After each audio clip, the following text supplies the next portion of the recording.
So, apabila satu hari ada aktiviti ceramah kejayaan. Ceramah kejayaan ini, saya tahu dia suka menari. Dia suka sangat menari. So, saya ajak dia, saya kata, Kak Long, awak tahu tak? Ceramah kejayaan ini, you boleh pergi jogging, you boleh pergi menari, enjoy sangat-sangat seronok punya.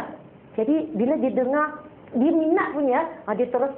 Itu sebab saya selalu kata, kalau hari ini you nak pengaruh satu orang, you mesti mau tahu dia suka apa. Senior Ing selalu ajar saya, mesti mau tahu downline minat apa. Mesti mau besarkan impian dia. Jadi, saya tahu Siti Haliza suka menari.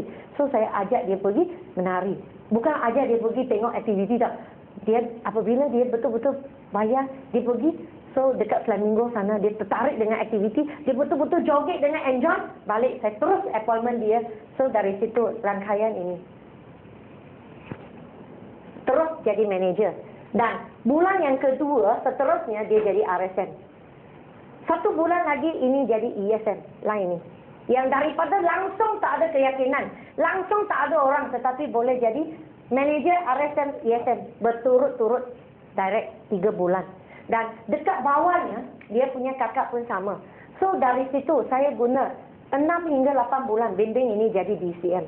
Tahu tak? Dalam masa saya bimbing dia jadi DCM itu, saya memang rapat.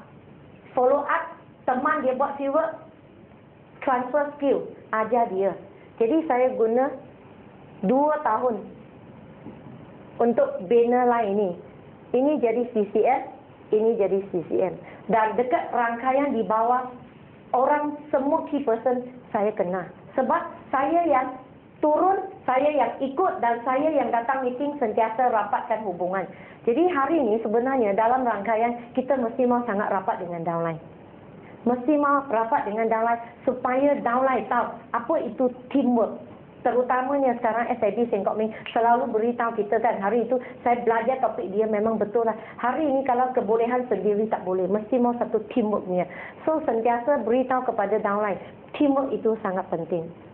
Jadi hari ini sebenarnya kita buat bisnes Elkan ini, saya adalah seorang cikgu biasa dan tak ada kebolehan, memang tak pandainya, tetapi sebab saya sangat rajin. Saya rajin, saya follow up dengan ikhlas, saya tak berkira. Yang paling penting, saya menghargai setiap orang yang saya jumpa. Walaupun dia bukan key person, walaupun saya tengok dia betul, boleh ke berjaya orang ini, tetapi saya tak berkira sebab saya fikir balik, saya pun seorang yang tak ada kebolehan. Upline saya bagi saya peluang. Dari situ saya baru boleh berjaya di dalam Elkan. Jadi itu sebab saya sentiasa beritahu downline, saya memang nak bantu. Kalau you betul-betul nak buat bisnes Elkan, mesti boleh berjayanya. Yang paling penting, jangan sendiri tak percaya diri sendiri. Sebab sekarang ni terutamanya, apabila kita tengok orang punya rangkaian, semua sudah bom. Orang punya network, wah tak berhenti berkembang. Tetapi sendiri punya kenapa tak boleh jadi-jadi. Jadi sudah mula ragu-ragu. Sudah mula tanya diri sendiri, betul ke saya boleh buat? Ada ke saya ada kebolehan? Jadi keep on tanya lagi. Sebenarnya, upline Senior Ing selalu beritahu, saya tahu, dia kata apa? Dia kata, hari ini awak mesti mau ingat, cara yang awak buat itu sudah betulnya.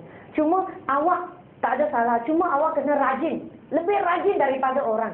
Lebih rajin. Kalau you rajin, cara sudah betul, pasti satu hari mesti ada keluar semua key person punya.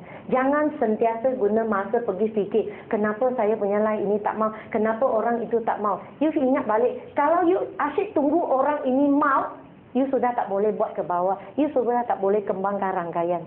Jadi hari ini, kerana saya tak berkira, kerana saya tak kira sangat sebab saya sendiri yang mau, jadi akhirnya saya dapat bina satu rangkaian dengan pendapatan yang sangat tetap punya 5 angka.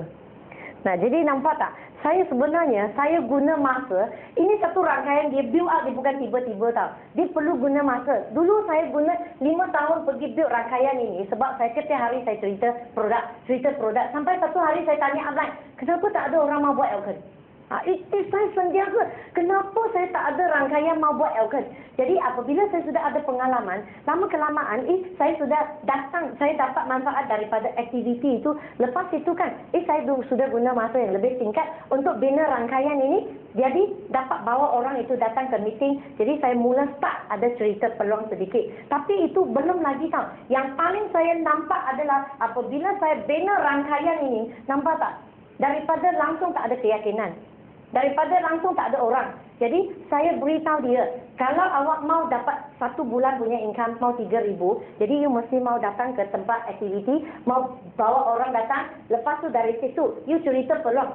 So apabila dia ikut sahaja grup ini, jadi produk peluang saya masuk sekali. So itu sebab tengok bulan pertama, bulan kedua, bulan ketiga dia boleh naik ESN dan guna masa yang lebih singkat iaitu 2 tahun.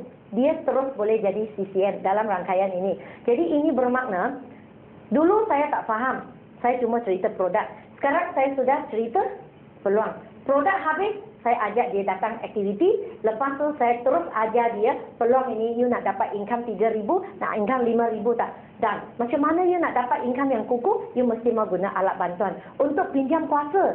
Itulah saya melakukan. Jadi sampai hari ini guna cara yang sama, saya bina satu rangkaian yang amat kukuh dan sebenarnya hari ini saya kena berterima kasih kepada Elken lah. Kalau tanpa Elken, saya tak dapat bina satu rangkaian. Dan sampai hari ini perubahan saya diri sendiri, kehidupan saya dan dapat pindah ke Kuala Lumpur, beli satu rumah, lepas tu hantar anak pergi ke luar negara belajar sekolah menengah. Sebab kerana saya build satu rangkaian, kerana peluang dan produk masuk serentak. Itu sahaja. Janji rajin setiap hari pergi buat 3S. Guna power activity, guna alat bantuan. Jangan berkira. Buat sahaja sampai akhir pasti ada satu rangkaian yang kukuh. Sekian, terima kasih.